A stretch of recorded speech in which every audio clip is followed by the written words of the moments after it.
கர்த்தருடைய பரிசுத்த நாமத்திற்கு மகிமை உண்டாவதாக. இன்றைக்கு ஆண்டவரும் இரட்சகருமாகிய இயேசு கிறிஸ்துவின் நாமத்தினாலே உங்களோடு கூட இந்த காணொளி மூலமாய் மீண்டும் இணைகிறேன். கர்த்தர் நம்மை இணைத்திருக்கிறார். நல்லா இருப்பீங்க, நல்லா இருக்கணும். நல்லா இருக்கக்கூடாதபடிக்கு சில சக்திகள் நமக்கு விரோதமாய் எழும்பிக் கொண்டு தான் இருக்கிறது. அவனை வாழ விட மாட்டேன், அவனை நல்லா இருக்க விட மாட்டேன் அப்படின்னு சில பேர் உங்களுக்கு விரோதமாக ரகசியமாக அல்லது நேரடியாக யுத்தம் பண்ணிக்கிட்டு தான் இருக்கிறாங்க. பரவாயில்ல, அது அவங்க சுபாவம். நம்ம ஜெபிப்போம். உங்களை நான் கர்த்தருக்குள்ளே நினைக்கிறேன், வாழ்த்துகிறேன். 40 நாட்கள் நடந்து வருகிற எங்களுடைய ஜெப போராட்டத்தில் அதிகாலையில், அந்தி சந்தி மத்தியான வேளையில், சிலுவை தியான ஆராதனையில், குறிப்பாய் உங்களுக்காய், உங்கள் குடும்பத்துக்காய், உங்களுடைய சபை ஊழியம், ஆத்துமா, படிப்பு, வேலை, வருமானம், சகல காரியத்துக்காய் நான் செபிக்கிறேன். இந்த செய்திகள் ஒவ்வொன்றும் உங்களுக்கு ஒரு அற்புதத்தையும் அதிசயத்தையும் உங்கள் வாழ்க்கையில் கொண்டு வரும். கர்த்தர் எனக்காக யாவையும் செய்து முடிப்பார். இன்றைக்கு பிரியமான தேவனுடைய ஊழியர்களே, தேவனுடைய ஜனங்களே, யோபுவை குறித்து உங்களோடு கூட பேசும்படியா என் இருதயத்தை ஆண்டவர் தம்முடைய வசனத்தின் திறவுகோலால் திறந்தார்.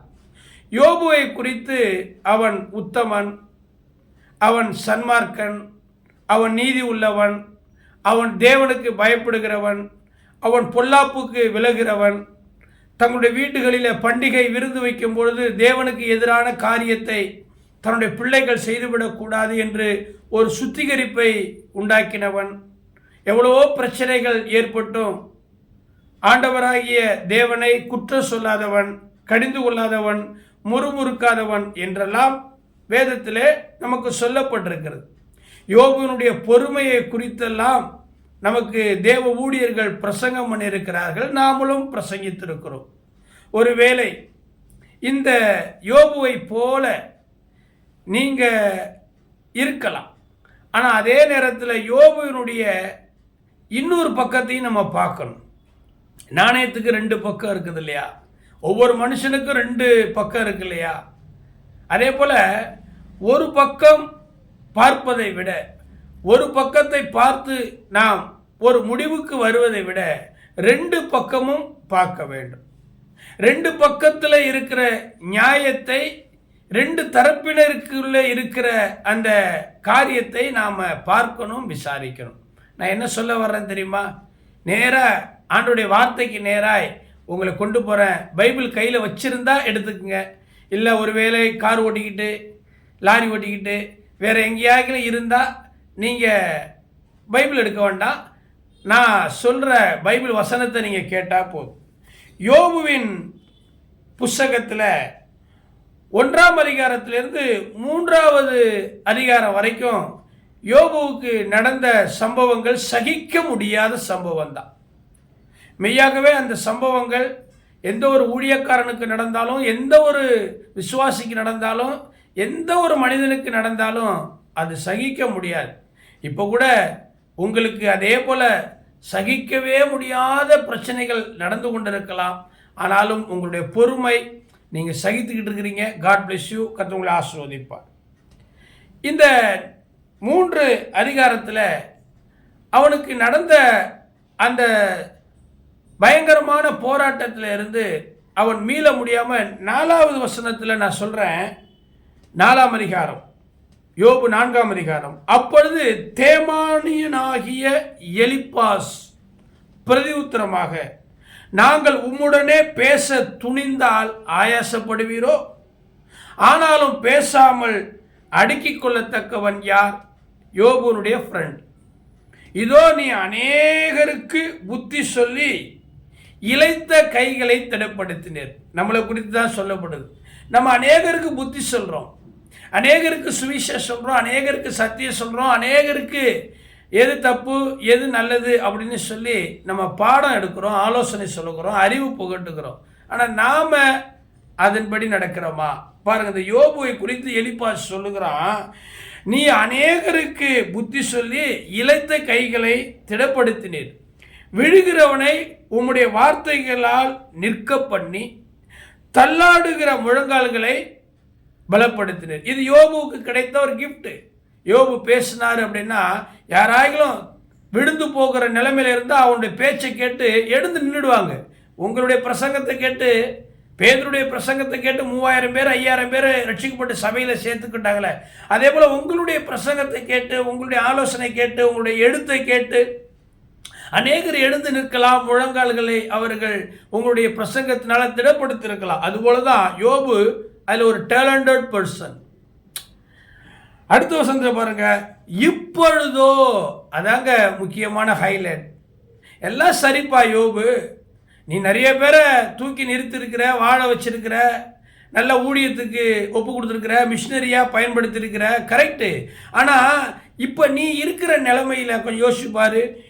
இப்பொழுதோ துன்பம் உமக்கு நேரிட்டபடினால் ஆயாசப்படுகிறீர், அது உம்மை தொட்டதினால் கலங்குகிறீர். வயிற்று வலியும் தலைவலியும் தனக்கு வந்தாதான் தெரியும்பாங்க. ஊருக்கு உபதேசம் பண்ணிடலாம், நிறைய இடத்துல போயிட்டு சத்தியம் பண்ணலாம். நம்ம குடும்பத்தில், நம்முடைய வீட்டு மனைவி பிள்ளைகள், நம்முடைய வாழ்க்கையில் இப்படிப்பட்ட பிரச்சனை வரும்போது நம்ம ஆடி போயிடுறோம், கலங்கி போயிடுறோம்.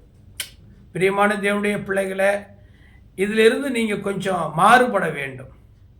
யோபு எல்லாரையும் பேச்சினால அப்படியே நிலைநிறுத்துறான். விழுந்து போகிற மனிதர்களை, தள்ளாடுகிற முழங்கால்களை தூக்கி நிறுத்துவதில் யோபு நம்பர் 1, நீங்களும் நம்பர் 1. ஆனால் நமக்குன்னு ஒரு பிரச்சனை வரும்போது நம்ம எப்படி இருக்கிறோம்? அப்படியே ஆடி போயிடும்.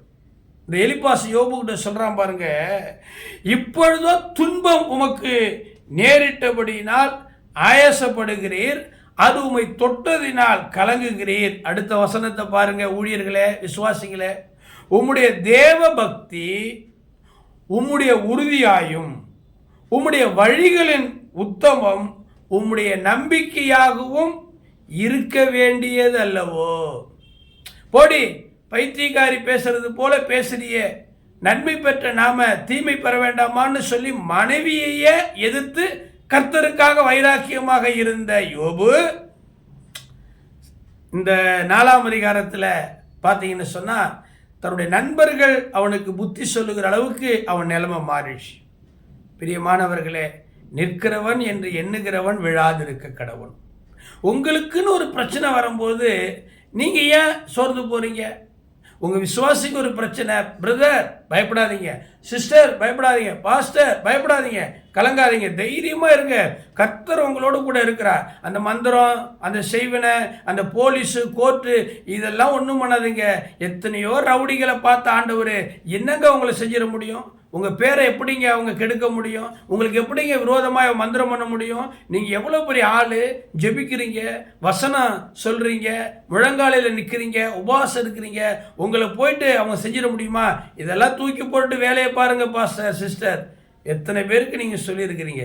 இப்போ உங்களுக்கு சத்ரு உங்களை தொட்டதுனால, உங்கள் சரீரத்தில் அந்த பிரச்சனை வந்ததுனால, உங்கள் குடும்பத்தில் வியாபாரத்தில் அந்த பிரச்சனை வந்ததுனால நீங்கள் கலங்குறீங்களே. இப்போ உங்கள் தேவ பக்தி எங்க? நல்ல கேள்வி தானே, நல்ல கேள்வி தானே. இதை நீங்கள் யோசித்து பார்க்கணும். இந்த காணொலியை பார்த்து கொண்டு இருக்கிற சகோதர சகோதரிகளே, உம்முடைய தேவ பக்தி உம்முடைய உறுதியாயும், நம்முடைய தேவ பக்தி உறுதியாக இருக்கணும். என்ன வந்தாலும் எது வந்தாலும் அப்பாவை ஸ்தோத்தரிப்பேன் என்று சொல்லி பலிபீடத்தில் பாடி ஆராதனை செய்கிறவர்களாக மட்டும் நம்ம இருக்கக்கூடாது. அதை எதிர்கொள்ளணும். வா பார்த்துடலாம் என்ன நடக்க போகுது. தப்பு வித்தாலும் தப்பு வைக்காமல் போனாலும் பரவாயில்லை. 7 மடங்கு தானே, அக்கினி தானே, நெருப்பு தானே, போ வா போ தூக்கி போடு. அந்த ஸ்தைரியம் சாத்ராக், மேஷாக், ஆபேத் நேகோ என்பவர்களுக்கு இருந்ததுன்னா ஏன் உங்களுக்கு எனக்கு இருக்கக்கூடாது? உம்முடைய தேவ பக்தி உறுதியாயும் உம்முடைய வழிகள் உத்தமமாகவும் நம்பிக்கையாகவும் இருக்க வேண்டியது அல்லவோ? இதுக்கு மேலே நான் பிரசங்கம் பண்ண விரும்பலை. இதை பார்த்து கொண்டிருக்கிற பரிசுத்தவான்களே, தேவனுடைய விசுவாச பிள்ளைகளே, மிஷினரிகளே, தலைவர்களே, நீங்கள் அநேகரை எழுந்து நிற்க பண்ணுகிற வல்லமை உடைய பிரசங்கியாளர், குடும்ப தலைவர்கள், அரசியல் பிரமுகர்கள், சமூக ஆர்வர்கள். ஆனால் உன் பிள்ளைக்கு, உன் குடும்பத்துக்கு ஒரு பிரச்சனை வந்த பிற்பாடு அப்படியே நொந்து நூலாகி வேதனையோடு வெக்கத்தோடு இருக்கிறீங்க. உண்மைதான், என்னால் உணர முடியுது. அந்த பாடுகள் வழியாக நானும் கலந்து வந்தவன் தான். இன்னும் பெருசு இல்லை, எனக்கும் அந்த பாடு, அந்த வலி, வேதனை தெரியும். ஆண்டவராக இயேசு கிறிஸ்து எபிரேயர் புஸ்தகத்தில் 1 அதிகாரத்தில் சொல்லுதா, அவர் தாமே சோதிக்கப்பட்டு பாடுபட்டபடினாலே சோதிக்கப்படுகிறவர்களுக்கு உதவி செய்ய வல்லவராய் இருக்கிறார் என்று வசனம் சொல்லுது. இயேசுவுக்கு பாடு தெரியாதா? வலி தெரியாதா? வேதனை தெரியாதா? துக்கம் தெரியாதா? துயரம் தெரியாதா? அவமானம் தெரியாதா? நிந்தை தெரியாதா? பசி பட்டினி தெரியாதா? நிர்வாணம் தெரியாதா? காரி உமிழ்ந்து எல்லாவற்றையும் கடந்து வந்தவர். நீங்கள் சொல்லலாம், பாஸ்டர் அவர் கடவுளுங்க, அவர் தெய்வ பிறவிங்க, அவர் இயேசு கிறிஸ்துவங்க, நம்ம மனுஷங்க, நம்ம மாமிசத்தில் இருக்கிறவங்க. அதைத்தான் நானும் சொல்ல வர்றேன். மற்றவங்களெல்லாம் தூக்கி நிறுத்தக்கூடிய நீங்கள் ஏன் உங்களை தூக்கி நிறுத்தக்கூடாது? மற்றவங்களுக்கெல்லாம் ஜெபிக்கிற நீங்கள் ஏன் உங்களுக்கு நீங்கள் ஜெபித்து முன்னேற்றத்தை பாதையில் போகக்கூடாது? தாவீது கர்த்தருக்குள் தன்னைத்தானே திடப்படுத்தி கொண்டான். என் அன்பு சகோதர சகோதரிகளே, என் அன்பான ஊழியக்காரர்களே, இந்த காணொளி மூலமாய் நான் யோபுவினுடைய சிறு பகுதியை நான் உங்களுக்கு சொல்லியிருக்கிறேன். எலிப்பாசு என்கிற ஒரு மனிதன், யோபுவினுடைய நண்பன், யோபுவினுடைய காரியத்தை அவனுக்கு எடுத்து சொன்னான். நீங்களும் அதே போல் இதை எடுத்துக்கொள்ளுங்க. இந்த காணொளியை கேட்ட நீங்கள் தைரியம் கொண்டு, கர்த்தர் எனக்கு சகாயர், மனுஷன் எனக்கு என்ன செய்ய முடியும்? கர்த்தர் என் மேய்ப்பராய் இருக்கிறார். இல்லை, கர்த்தர் உங்களை ஆசீர்வதிப்பார். இந்த காணொளியை நீங்கள் முழுசாக கேளுங்க, நிறைய பேருக்கு அனுப்புங்க. ஜெபிக்கிறேன், கர்த்தர் உங்களை ஆசீர்வதிப்பார். அன்பின் ஆண்டவரே, இந்த யோபுவினுடைய நெருக்கம், உபத்திரவத்தை போல இந்த காணொளியை பார்க்குற விசுவாசிகளுக்கோ, ஊழியர்களுக்கோ, அல்ல மற்ற மக்களுக்கோ ஏற்பட்டிருக்குமானால் அவர்கள் கலங்கி நிற்கிற அந்த கலங்கள் ஆண்டவரை நீங்கட்டும். ஆண்டவரே, மற்றவர்களுக்கெல்லாம் ஆலோசனை சொல்லி, புத்தி சொல்லி, நல்ல வாழ்க்கையை, நல்ல வழியை ஏற்படுத்தி கொடுத்த இந்த ஆண்டவரே அப்பா, மனிதர்களுக்கு இப்படி ஒரு சம்பவம், துயரம், துக்கம் ஏற்பட்டிருக்கிறதப்பா, இழப்பு, பிரச்சனை ஏற்பட்டிருக்கிறதப்பா. இதுலேயும் இவர்கள் எல்லாவற்றையும் சந்தித்து மீட் அவுட், ஆண்டவரை சந்தித்து வெளியே வந்து ஆண்டவரே நிற்க எனக்கு ஆண்டவர் உதவி செய்வீராக. இயேசுவின் நாமத்தினாலே செபிக்கிறேன் நல்ல பிதாவே, ஆமென். காட் பிளஸ் யூங்க. கர்த்தர் ஆசீர்வதிப்பார். தைரியமாக இருங்க.